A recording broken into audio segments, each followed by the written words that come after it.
Hello everyone. अपना जो economical importance था प्लांट्स का वो कंप्लीट हो गया है। कुछ एक प्लांट है वो आपको लास्ट में रिवाइज करवा दूंगी जो रह गए थे। आज अपना टॉपिक है माइक्रोबायोलॉजी, यानी कि माइक्रोबायोलॉजी वो सूक्ष्म जीवों का अध्ययन जो है वो माइक्रोबायोलॉजी कहलाता है। और इसमें आते हैं माइक्रो ऑर्गेनिज्म। माइक्रो ऑर्गेनिज्म जी, इसमें माइक्रोस का मतलब होता है सूक्ष्म जीव और ऑर्गेनिज्म का सूक्ष्म और इसमें ऑर्गेनिज्म का मतलब है जीव। माइक्रोबायोलॉजी यानी कि सूक्ष्म जीवों का जो अध्ययन, और वह सूक्ष्म जीव जिनको हम नग्न आंखों से नहीं देख सकते यानी कि माइक्रोस्कोप के द्वारा देखा जाता है, उनको क्या कहते हैं? Micro organism. माइक्रो ऑर्गेनिज्म में माइक्रोब्स कौन कौन से हैं? आपके शैवाल, कवक, प्रोटोजोआ, माइकोप्लाज्मा, ये आपके माइक्रोब्स हैं। सूक्ष्म जीवों का अध्ययन माइक्रोबायोलॉजी, और जो माइक्रोब्स हैं वो है शैवाल, कवक, प्रोटोजोआ, माइकोप्लाज्मा, आर्कीबैक्टीरिया, यूबैक्टीरिया, यानी कि ऐसे जो प्रोकैरियोट्स हैं एक कोशिकीय हैं और कुछ यूकैरियोट्स हैं और एक कोशिकीय यूकैरियोट्स हैं। ठीक है। माइक्रोबायोलॉजी में क्या है कि इसका अध्ययन माइक्रोबायोलॉजी है, लेकिन ऐसे माइक्रोलॉजिस्ट जिन्होंने सूक्ष्म जीवों को खोजा है उनको बायोटेक्नोलॉजी में, मानव कल्याण के लिए, ह्यूमन वेलफेयर में माइक्रो ऑर्गेनिज्म का अत्यंत महत्व है। माइक्रो ऑर्गेनिज्म का इतना महत्व है कि ये संख्यात्मक दृष्टि से भी ज्यादा है। इनके हार्मफुल और बेनिफिशियल दोनों इफेक्ट होते हैं सूक्ष्म जीवों के। सूक्ष्म जीवों के बिना बायोटेक्नोलॉजी है वो अधूरी है, यानी कि ये जैव प्रौद्योगिकी जो होती है, बायोटेक्नोलॉजी होती है, उसका आधार होते हैं सूक्ष्म जीव। ठीक है। हम सबसे पहले माइक्रोबायोलॉजिस्ट हैं उनका अध्ययन करेंगे, कौन कौन से माइक्रोबायोलॉजिस्ट ने अध्ययन किया है, किसी को खोजा है और किस प्रकार की जो प्रोसेस है उसको अपनाया है बायोटेक्नोलॉजी में या फिर मानव कल्याण के लिए। कुछ मेडिसिन भी बनाई है, कुछ वैक्सीनेशन भी तैयार किए हुए हैं। सूक्ष्म जीवों का यूज करके ही वैक्सीनेशन बनाई जाती है या वैक्सीन। ठीक है। तो अभी इसके अलावा आप ये समझिएगा कि जिस प्रकार जो किंगडम ऑफ लाइफ है, यानी कि हम पादपों का वर्गीकरण पढ़ते हैं, तो कोरोलस लिनियस का नाम आपने सुना होगा।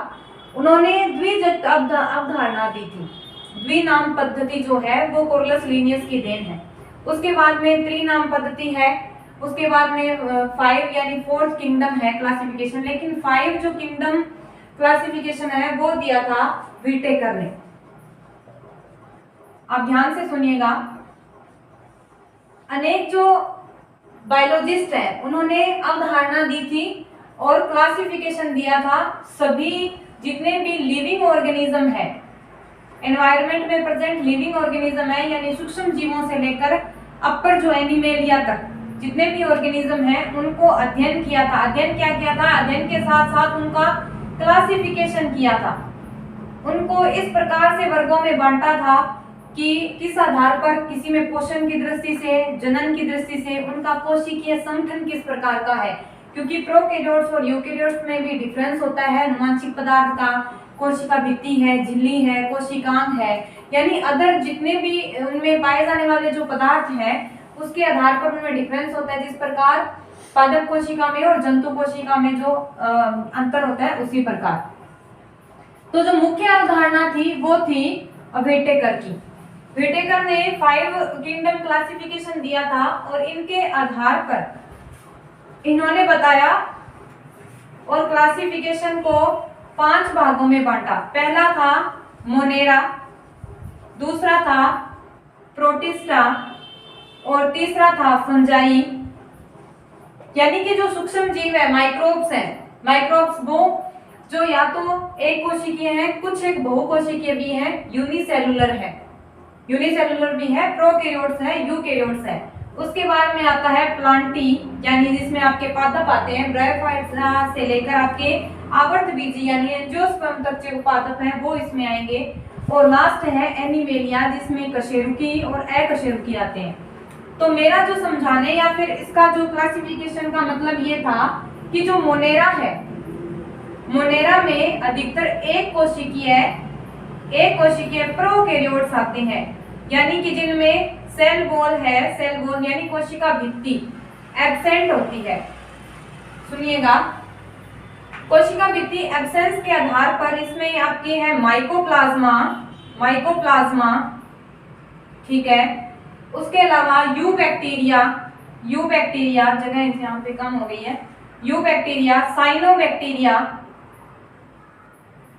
साइनोबैक्टीरिया और आर्की बैक्टीरिया।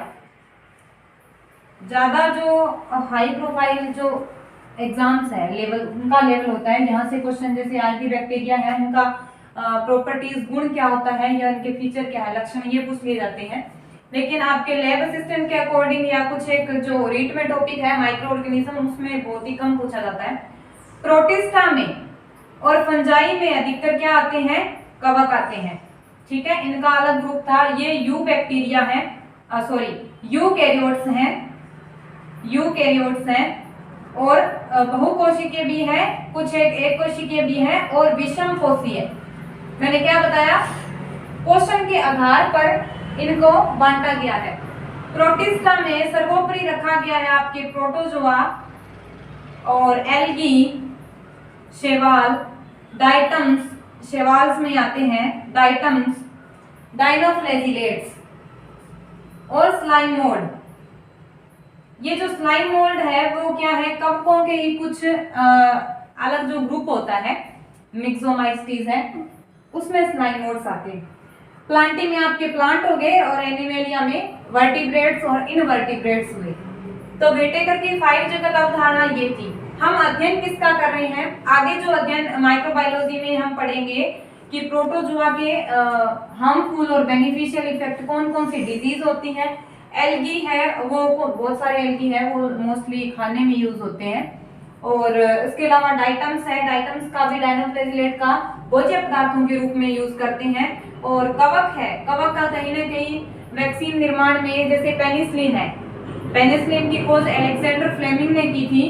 तो उन्होंने खोज की थी, बैक्टीरिया की खोज कर रहे थे, तो उस दौरान क्या हुआ कि इस फफूंद का कहीं ना कहीं कोई पार्ट था वो कल्चर में गिर गया और उससे क्या हो गया कि ये बैक्टीरिया की जो कॉलोनी थी उसको नष्ट कर दिया गया और इससे क्या हुआ, उन्होंने पेनिसिलिन की खोज हुई, ठीक है। और इसके अलावा प्रोकैरियोट्स में क्या बताया था, माइकोप्लाज्मा पढ़ेंगे आगे, यू बैक्टीरिया और साइनोबैक्टीरिया है जो ब्लू ग्रीन एल्गी है, उनका अध्ययन करेंगे। अब स्टूडेंट जो है माइक्रोबायोलॉजिस्ट कौन कौन से हैं, उनका हम जनक, माइक्रोबायोलॉजी के जनक कौन कौन से हैं और कौन से जो जीवाणु हैं उनकी खोज की है। इनका ह्यूमन वेलफेयर में, बायोटेक्नोलॉजी में अत्यंत महत्व रहा है। खोज आज से बहुत पहले हो चुकी है। तो उसी प्रकार जैसे वैक्सीन की या फिर कोई पाश्चुरिज्म की, जैसे लुईस पाश्चर को, एडवर्ड जेनर को स्मॉल पॉक्स का जैसे जनक माना जाता है। स्मॉल पॉक्स टीके का निर्माण जो किया था, हमें होता है चेचक जिसको बोलते हैं, उसका जनक माना जाता है।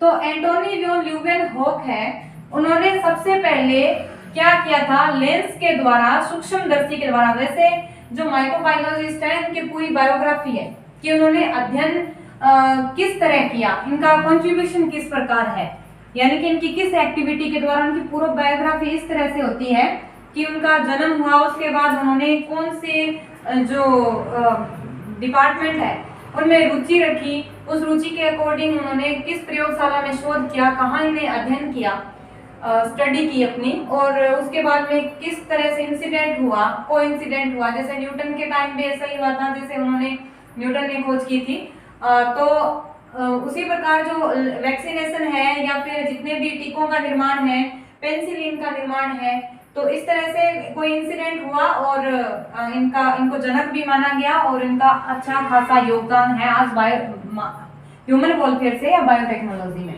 एंटोनी वॉन ल्यूवेनहॉक ने जैसे सूक्ष्मदर्शी लेंस के द्वारा जितने भी माइक्रोब्स हैं, जीवाणु है, कवक है, प्रोटोजोआ है, माइक्रोब्स हैं उनको सूक्ष्मदर्शी द्वारा देखा, जीवित कोशिकाओं का अध्ययन किया और ईस्ट वगैरह है। ये तो पहले ही थी क्योंकि ये तो प्रवर्तक है, जो मैंने क्या बताया माइक्रोब्स है वो प्रवर्तक है, पायोनियर्स है धरती पर सबसे पहले, यानी हम साइनोबैक्टीरिया कह सकते हैं कि मीथेन का निर्माण करने वाले जो सूक्ष्म जीव है वो सबसे पहले आए, यानी कि हम कहते हैं कि जल से जो जीवों की उत्पत्ति हुई है वहां सबसे पहले पाए गए साइनोबैक्टीरिया, ऐसा कुछ अनुमान है। लुईस पास्चर, इन्होंने क्यों जाना जाता है कि पाश्चुरीकरण जो प्रोसेस है इन्हीं के नाम पर रखी गई है। पाश्चुरीकरण होता क्या है? पाश्चुरीकरण यानी कि इन्होंने एक फर्मेंटेशन नाम सुना होगा, किण्वन। किण्वन की अभिक्रिया किसके द्वारा संपन्न होती है?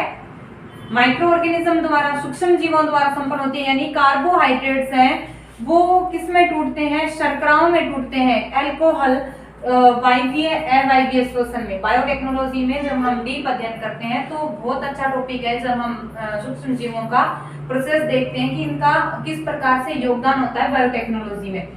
तो पाश्चुरीकरण अभिक्रिया जो है नाम रखा गया था लुईस पास्चर के आधार पर।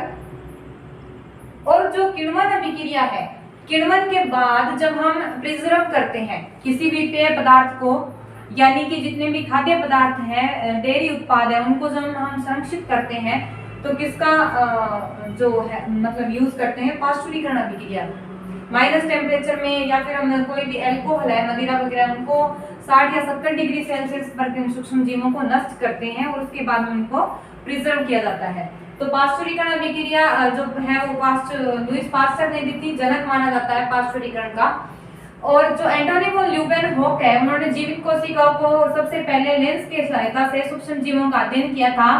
फादर ऑफ माइक्रोबायोलॉजी भी कहा जाता है, फादर ऑफ माइक्रोबायोलॉजी भी एंटोनी वॉन ल्यूवेनहोक को कहा जाता है। एडवर्ड जेनर स्मॉल पॉक्स का निर्माण किया था, इनका भी कोइंसिडेंट था, उन्होंने कोई मवाद कोशिकाएं हैं उनसे मतलब किसी प्रकार से उसमें सिरिंज यानी टीके में वैक्सीनेशन में भर के और लगाया गया, उससे कुछ साइड इफेक्ट भी हुए और उससे क्या हुआ? स्मॉल पॉक्स है वो ठीक हो गया। इस तरह से कोई एंटीबॉडी का शरीर में निर्माण हुआ और चेचक है उससे निजात मिल गया। अलेक्जेंडर फ्लेमिंग की कहानी मैंने आपको बताई थी, उन्होंने पेनिसिलिन जो कवक तो था लेकिन इस मेडिसिन की खोज की, ये जो कवक था उसको इस तरह से रखा या बनाया कि उससे क्या गया? मेडिसिन निर्माण में इसका यूज किया जाता है पेनिसिलिन का। और मिशेनकोफ है, उन्होंने इम्यूनिटी, इनको प्रतिरक्षा विज्ञान का जनक कहा जाता है, उन्होंने एंटीबॉडी या इम्यूनोलॉजी का अध्ययन किया था। ये हो गए स्टूडेंट अपने माइक्रोबायोलॉजिस्ट जितने भी। इसके अलावा बहुत सारे हैं माइक्रोबायोलॉजिस्ट, रॉबर्ट कोच भी हैं जिन्होंने, रॉबर्ट हुक भी है, केंद्रक की खोज की है, उन्होंने कोशिका की खोज की है, यानी उन्होंने जीवित कोशिकाओं को देखा है, लेकिन सूक्ष्म जीवों के आधार पर ये मुख्य हैं और अधिकतर इनका नाम पूछ लिया जाता है और उन्होंने किसकी खोज की है। इसके अलावा अपना जो टॉपिक था वो था इकोनॉमिक बॉटनी, उसका टॉपिक ये कुछ एक है, आपको समझा देती हूँ, उसमें रह गया था हेविया ब्रेसिलेंसिस, जो आपका रबर प्लांट है। रबर जो प्राप्त होता है कहाँ से? लेटेक्स, स्तंभ से लेटेक्स निकलता है, वहां से रबर बनता है। रबर डायरेक्ट है, वो नेचुरल दृष्टि से यानी पादप के 30 से 40% है वो रबर है, नेचुरल रूप से प्राप्त होता है। क्योंकि जो लेटेक्स है ना, टॉपिक से नहीं भटक रही हूँ, ये थोड़ा अच्छे हैं, यहाँ से क्वेश्चन बनते हैं। लेटेक्स जो है वो उप उत्पाद है, जिस प्रकार पादप में गोंद उसके तने से गोंद निकलता है वो उसका उप उत्पाद है। क्योंकि जो प्रोडक्ट है ना वो एक्स्ट्रा जो प्रोडक्ट है वो कहीं ना कहीं आर्थिक दृष्टि से भी उपयोगी है और कहीं ना कहीं यूज किया जाता है, हमारे द्वारा यूज किया जाता है। अब रबर का आप आर्थिक दृष्टि से भी देखो किस तरह से कितने अच्छे लेवल तक है वो इसका यूज किया जाता है। लेटेक्स कितना 30 से 40% तो नेचुरल रूप से। इसके अलावा लेटेक्स के साथ साथ कुछ टेनिन भी, रेजिन भी, लेटेक्स में बोल रही हूँ, लेटेक्स में कुछ अदर जो अरबरीय पदार्थ है उनको भी अलग किया जाता है विभिन्न प्रोसेस द्वारा। एल्केलॉइड्स भी निकलते हैं, प्रोटीन युक्त पदार्थ भी निकलते हैं लेटेक्स के साथ, तो ये उप उत्पाद है। और स्तंभ से लेटेक्स प्राप्त किया जाता है। पुरानी जो प्राचीन पद्धतियों में लेटेक्स प्राप्त करने मतलब था, पता तो था लेकिन इससे रबर बनता है, ये है वो है, लेकिन उस समय पेड़ों को काटा जाता था। लेकिन आधुनिक रूप में क्या है, अधिकतर पेड़ भी लगाए जाते हैं और लेटेक्स जो रबर प्लांट है वो लगाए जाते हैं। हमारे तो यहाँ नहीं, लेकिन दक्षिण अमेरिका और इस जो वेस्ट इंडीज वगैरह है वहां पे रबर प्लांट की अधिकता है। लेकिन आज की जो आधुनिक पद्धति है उसमें एक पर्टिकुलर टेक्नोलॉजी द्वारा उसके स्टेम में कट लगाया जाता है। यानी फर्स्ट जो रबर प्लांट है 25 से 30 साल तक है वो लेटेक्स निकलता है उसके स्तंभ से हम कलेक्ट करते हैं। लेकिन प्रारंभ में जो लेटेक्स है वो कम मात्रा में निकलता है, लेकिन धीरे धीरे 1-2 दिन बाद ये प्रोसेस किया जाता है। यानी टेपिंग जो प्रोसेस है, टेपिंग कहलाती है इसकी जो प्रोसेस है, लेटेक्स निकालने की क्रिया है, प्रोसेस है वो टेपिंग कहलाती है। तो इससे उसके बाद में यानी 10 से 12 वर्षों के बीच में लेटेक्स है उसकी मात्रा स्तंभ में ज्यादा हो जाती है। ठीक है। और लेटेक्स का जो रबर का जो यूज है, क्रूड जो रबर है उसका सिंपल तरीके से जैसे टायर ट्यूब बनाने में यूज किया जाता है। और हार्ड जो रबर है उसका निर्माण वल्कनीकरण कहते हैं, सल्फर के द्वारा वल्कनीकरण किया जाता है, सल्फर मिलाकर रबर का। जैसे कठोर रबर है तो टेलीफोन, टेलीविजन वगैरह ये जितने भी हार्ड जो रबर है वो बनाया जाता है। ठीक है। अब इसके बाद में है हिमेटोजाइलोन कैपेचिनम। ये आपको मैंने फैमिली पढ़ाऊंगी आगे। पेप्टियोनेटी यानी जितने भी दलहनी फसलें हैं उनका एक फैबेसी उपकुल होता है। उपकुल में जो सीजल पिनोइडी है, इसके जो फैबेसी कुल के उपकुल है, फैबेसी फैमिली के जो उपकुल है उनके अधिकतर प्लांट है वो कास्ट की दृष्टि से अत्यंत उपयोगी है। तो इसकी जो कास्ट है वो बहुत ही ज्यादा उपयोगी है, हिमेटोजाइलम कैपेचिनम। उसके बाद है टेमेरिंडस इमली। इमली का प्लांट भी खाद्य पदार्थ की दृष्टि से भी और इस कास्ट की दृष्टि से भी इंपॉर्टेंट है। केसिया फिस्टुला ये कहलाता है अमलतास, और केसिया कटेचु ये होता है खेर। कत्था जिसको बोलते हैं, कत्थे का यूज जो है अंतः कास्ट होती है ना खेर की, उसका यूज किया जाता है किसमें, पान में और इंक बनाने में। पान और इंक बनाने में इसका यूज किया जाता है। उसके बाद में आपका राजस्थान का राज्य जो वृक्ष है प्रोसोपिस सिनेरेरिया, खेजड़ी की कास्ट भी इंपॉर्टेंट होती है, लेकिन अधिकतर इस पेड़ को नहीं काटा जाता क्योंकि हो सकता है इसकी कास्ट अन्य से कम महत्व की हो। और प्रोसोपिस स्पेसीगेरा है उसको विंड ब्रेकर कहते हैं क्योंकि ये इसी खेजड़ी का ही दूसरा जो एक और प्लांट है, यानी कि नाम सेम है प्रोसोपिस लेकिन इसकी वैरायटी अलग है। तो विंड ब्रेकर के रूप में हो सकता है पश्चिमी राजस्थान में मरुस्थलीकरण को रोकने के लिए। अब मैंने तो नहीं देखा इस तरह का प्लांट, लेकिन यहाँ नहीं उगता शायद, इसको कहते हैं विंड ब्रेकर। ये आप ध्यान रखिएगा, इसका बॉटनिकल नेम जरूर याद कीजिएगा। केसिया फिस्टुला जरूर अमलतास पूछा नहीं जाता लेकिन फैमिली में पढ़ेंगे। प्रोसोपिस सिनेरेरिया आप याद रखिएगा। ठीक है। माइक्रोबायोलॉजिस्ट और माइक्रोबायोलॉजी आपकी कंप्लीट माइक्रोबायोलॉजिस्ट करवा दिए हैं। माइक्रोबायोलॉजी में हम आगे पढ़ेंगे बैक्टीरिया, कवक, प्रोटोजोआ, माइकोप्लाज्मा। छोटा सा टॉपिक है लेकिन एग्जाम की दृष्टि से अत्यंत इंपॉर्टेंट है। तो इसी के साथ अपने क्लास समाप्त करती हूँ। Thanks to all.